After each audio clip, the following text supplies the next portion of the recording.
Getting you this breaking story from Ukraine. Fierce fighting continues in the besieged Ukrainian cities.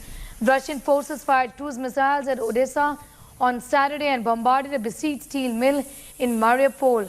Russian forces are hoping to complete their conquest of the port city in time for Victory Day celebrations on Monday.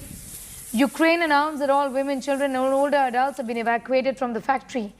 Ukraine's military flattened Russian positions on Black Sea Island that was captured in the war's first days and has become a symbol of resistance. Ukrainian leaders warned their attacks would only increase in the lead-up to Russia's Monday holiday, commemorating Nazi Germany's defeat 77 years ago. President Volodymyr Zelensky urged people to heed to air raid warnings.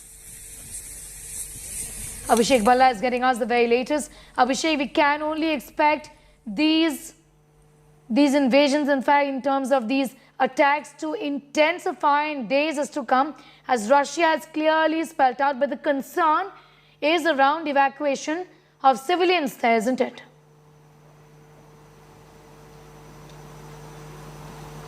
Well, big speculation what Russia is going to announce tomorrow, which is May 9, the Victory Day. And very ironic that, in the Second World War, Russians and Ukrainians fought together against Nazi Germany. And today we are witnessing a situation where the two countries are at war. So all eyes on what could happen tomorrow. But in the meanwhile, it seems that, the most of the fighting is restricted to the eastern part and parts in the south of Ukraine, as Russia tries to maintain a stranglehold on these parts, especially in the Donbas region. And the word here is that, the fighting is likely to intensify in the Donbas region so that Russia can at least claim victory in that area.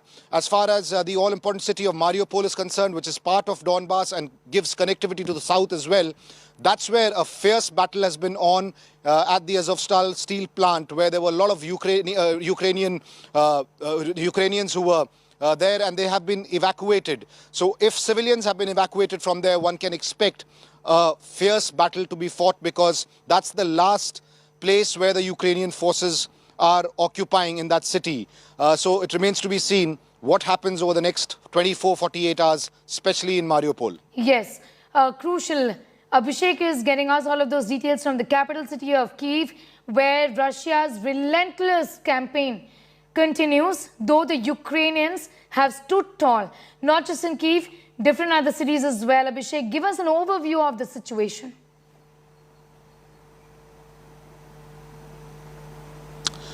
Well, it's been the third month of the war. And quite clearly, the objectives that Russia had set for themselves, they have not been able to meet that. And, just 50 kilometers outside of Kyiv, there was heavy tank movement of the Russians in the first leg of the war. And when we've traveled across, we've seen how Russian armor has been destroyed. So clearly some miscalculations were made. And as a result of that, the sense that I've got traveling to battle zones, speaking to commanders on the ground, is that Russia was forced to change its tactics. And now Russia is concentrating the battle to the Donbas region. It wants some kind of a connectivity between Crimea and Donbas. Water was a big problem for Russia in Crimea. As a result of that, they want that there should be some connection between the eastern part of Ukraine that they want to control to Crimea, and that's their military objective for the time being. There has been a lot of activity in the Black Sea as well. I visited the port city of Odessa, and there has been a lot of intense advancements as far as the maritime forces of Russia are concerned. But Ukraine has also hit back. They've used their drones to bring down some of the important warships and patrol vessels.